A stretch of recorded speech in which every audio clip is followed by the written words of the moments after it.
all of this. Richard, what's your read in on what we're seeing play out tonight? Well, we're just getting an indication of the scale from that statement from Prime Minister Netanyahu. He said that dozens of Israeli Air Force jets were involved, that they struck dozens of targets across Iran, including nuclear sites. It was described as a first wave. No indication if there will be second or third or fourth waves, but clearly a widespread attack, multiple locations across Iran, including targeting the nuclear facilities.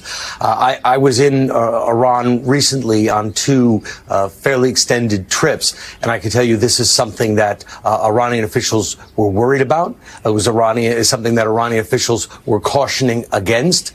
They were hoping that there would be some sort of at least framework deal with the Trump administration that could avoid this. I spoke to senior Iranian officials who told me repeatedly that they thought the negotiations were going well, but that they were worried about an action by Israel, either political sabotage or their worst concern, their worst fear was some sort of direct military action, which Prime Minister Netanyahu said has just taken place and has just taken place on quite a wide scale.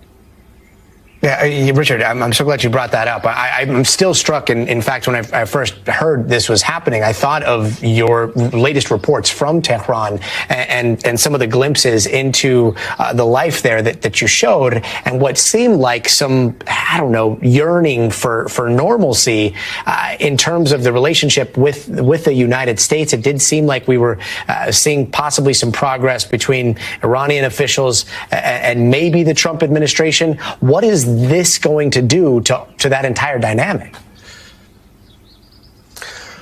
There had been a lot of optimism in Iran on a popular level and on a government level. On a popular level, people in Iran who I spoke to and did two back-to-back trips to Iran did not want a conflict. They did not want a war. They did not want an escalation with Israel. Did not want one with the United States.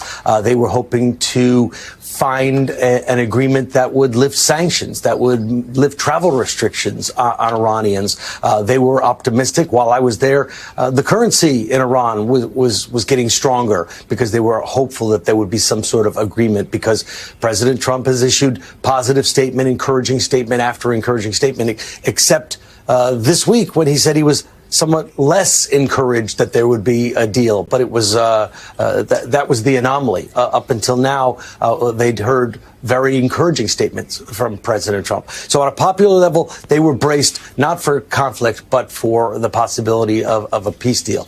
On a government level, the government also wanted an agreement. The government said that to me numerous times, but they had a disagreement, a fundamental disagreement about the issue of enriching uranium. But there was a negotiation process underway, and Iranians hoped that they would find some sort of compromise solution with talks continuing, as you just mentioned, or set to continue this Sunday. But it's unclear at this stage if those talks will continue. Seems unlikely that they would continue, but perhaps this adds more urgency to the talks. But from two recent trips, Scotty, from a popular level and from a government level, I got the clear impression that this was a step that Iran was very anxious to avoid.